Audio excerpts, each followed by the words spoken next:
తెలంగాణ రాష్ట్రంలో రేషన్ కార్డులు ఉన్న కొందరికి సర్కార్ షాక్ ఇవ్వడానికి రెడీ అవుతుంది.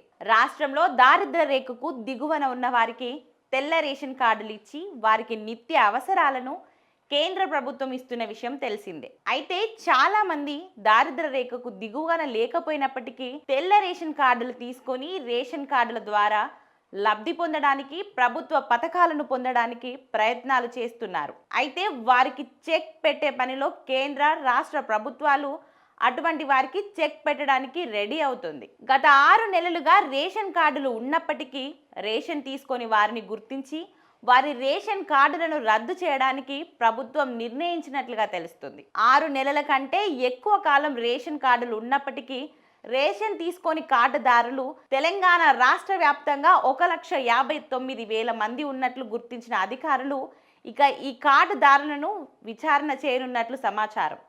ఈ విచారణలో వీరు అనర్హులు అని తేలితే కార్డులు రద్దు చేయాలని కేంద్రం ఇప్పటికే ఉత్తర్వులు జారీ చేసింది. నకిలీ రేషన్ కార్డులను రద్దు చేయాలని నిర్ణయమైతే ఇప్పటికే 80% కార్డులపై అధికారులు విచారణ చేసినట్లు సమాచారం. ఇప్పటికే 30% అనర్హులు తేలినట్టు తెలుస్తోంది. మొత్తం కార్డుదారులతో చాలా మంది 6 నెలలకు పైగా రేషన్ తీసుకోకపోగా మరికొంతమంది నకిలీ ధృవీకరణ పత్రాలను సమర్పించి రేషన్ కార్డులు పొందిన వారు ఉన్నారని సమాచారం. ఏది ఏమైనా పూర్తిగా వీరిపైన విచారణ జరిపి నకిలీ రేషన్ కార్డులను రద్దు చేయాలని నిర్ణయించినట్లు తెలుస్తుంది.